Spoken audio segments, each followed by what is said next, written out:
After making a few of our breakdown videos on what mods we do to our cars to get them to the track and go fast, it got me thinking, there are only really two ways to see mods. Those that are here to stay and those that we have for the weekend.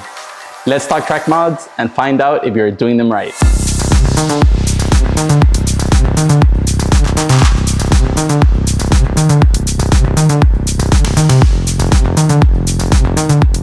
So the two categories we'll be placing these mods in are temporary lap time versus permanent lap time. Before we start, I just want to clarify that all these mods we will be talking about are not permanent and/or cause permanent changes or damage to the car. Every item we put on the car is usually able to be installed while leaving minimal to no trace upon removal. Manufacturers of high-end cars take a lot into consideration when making their aftermarket components. I would definitely recommend professional installation for most of these upgrades. Let's start with the weird one, paint protection film. We have estimated that when you do a full car, there is about 10 to 15 pounds of film that actually gets layered onto the car. Now, if you do a full car, this weight is 100% equally distributed around the car, so this will not affect balance. 10-ish pounds of weight in the car probably translates to less than a tenth at our level, but check out our previous video on how weight affects different forms of motorsports and you will see that the answer isn't clear as you think. It affects permanent lap time as the weight is there to stay. So this falls in negative permanent lap time. Next is aero components. If you have installed a balanced amount of aero on your car, these will aid in lap time regardless of the tire, weather, and suspension you are on. Of course, to consider is that aero really only starts playing a part once you're going above 70 to 80 miles an hour. Be sure to add these components in a balanced front to rear manner. We have seen where people only add a big wing and after cranking the wing down to its max, their car actually starts losing a lot of lap times as it starts understeering through all of the high-speed sections. This is our stock wing for our 991.2 GT2 RS, and as you can see, to the OEM wing, we added a gurney just because this wing has a little bit less adjustment than the 3RS wing. So this is supposed to clean the air going through the wing and maybe provide us with a little bit more downforce. This has 3 holes and the 3RS has 4, and that's just because these are deck lid mounted. So this wing attaches to the deck lid and the deck lid has some little supports that transfer the weight to the chassis of the car. The reason we also put an aftermarket wing is because like Dundon, when they had their collaboration, the wing actually attaches straight to the chassis through a complicated bracket, but with a pin. So all the downforce that's generated isn't having to tweak a deck lid and to pass through a rubber grommet. It's literally one-to-one with a chassis. So that's why we like to do aftermarket wings as well. Besides the extra adjustability, that wing comes with like 16 points of adjustability. So you can do fine tuning.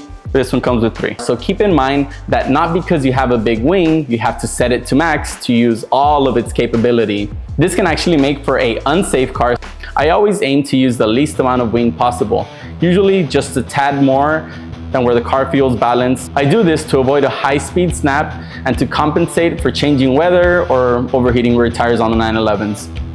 Aero provides you with permanent lap time gains. Once you put a couple hundred extra pounds of downforce on your car, you have to start realizing that at this point, you're going to overwork a lot of the stock suspension components, like the shocks. Let's talk shocks and suspension components. A better shock will provide for a smoother ride over curbing, and if paired with correct spring rates, it can take the extra aero load and remain more consistent throughout the lap. We have paired big aero components with stock shocks, and it's obvious at the end of the session that the car changes behavior and the stock suspension just can't keep up.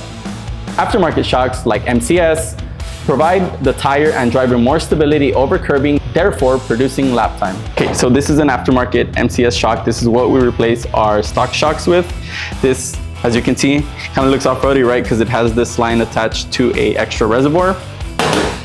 The reason this is better than a stock shock. Now I can't get into the technical aspects of how good a stock shock is because they are really good, but the fact that this has high-speed adjustments, high-speed and low-speed adjustments and compression adjustments, you can really fine-tune this dampener. Now, the biggest reason for this line and this reservoir is to get more oil capacity in the shock, and more oil capacity, like anything, is just better cooling and you get more consistency. The valving in here is specific this time to Dundon. They've worked on it for forever. It literally works. It's compliant on the street. And once you crank it up or once it hits some stiff bump, the thing really acts well. So this one just looks super complicated because this is a front axle lift cup for our cars that come with that front lift, but this is pretty much a coilover, and this is what any manufacturer produces. This system will give you more grip, but I see a lot of people have more time to gain through the confidence it provides them, especially at a track like COTA that is extra bumpy and has those pretty abrasive curves. If you pair the suspension kit with aftermarket suspension arms with spherical bearings, you would have gained adjustability and have an even more direct feel with the car. If you pair the suspension kit with aftermarket suspension arms with spherical bearings, you will now have gained adjustability and have even a more direct feel with the asphalt. Again, upgraded suspension, just like Aero, makes for permanent lap time gains that will stick with you regardless of the weather and tire you are on. MTS suspension, if tuned like the Dundon kit, is a great example of a mod that can keep compliance on the street but really change a car at the track. Next is tires. If you want to see our take on choosing the correct tire, click the link in the description below. With performance tires, it's easy. It's lap time that's here for a short good time, not a long time. Depending on how fast you want to go, it's a tire you will choose. We see a lot of people running fully modified cars still on a groove tire.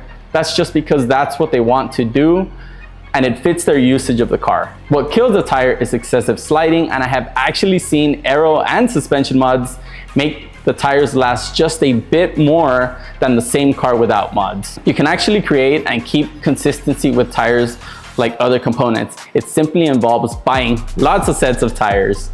Performance tires definitely fall in a temporary lap time gain. So what does every track car need? A good exhaust, right? Off the bat, I am going to place this as a way to permanently gain lap time, as a good exhaust gets a smile on your face, so that automatically makes for a better time on track.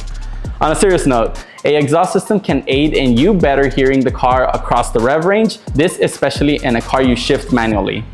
A good exhaust can produce extra horsepower, and in some cases we have seen a weight loss of 55 pounds from stock with an aftermarket exhaust. This is our yellow 991.2 GT3 exhaust, so the whole thing is stainless. I was struggling to put it on the table. Jorge didn't. He's like, why are you struggling, until he carried it. This is literally 65 pounds. And this is what I was telling you, like, it's so important to remove this off the rear of the rear engine cars or the 911s, because we replaced this with this. Now this is a prototype unit that we've been working for forever. This is titanium. This I can literally carry with the finger. So yeah, we replaced 3 mufflers with this. It's obviously gonna sound better, but we absolutely do it for the weight. Check it out. Shaving 55 pounds out of the rear of a rear engine car is huge in terms of balance. This weight loss and extra horsepower definitely aids in improved performance and consistently faster lap times. One of the most important mods sits in the right seat, and that is a coach. Except if you have TJ. Just kidding, TJ, we love you. If you attend the track regularly and have a good instructor in the right seat consistently, you will quicker develop as a driver. It's going to be easier to get rid of all the bad habits that come from street driving. This growth as a driver is a permanent lap time gain mod you can carry for your entire driving career. Here's a caveat. If you don't drive enough and or take a break from track driving, this is something you can easily lose. Consistency and seat time is a key to staying sharp and fast at the racetrack.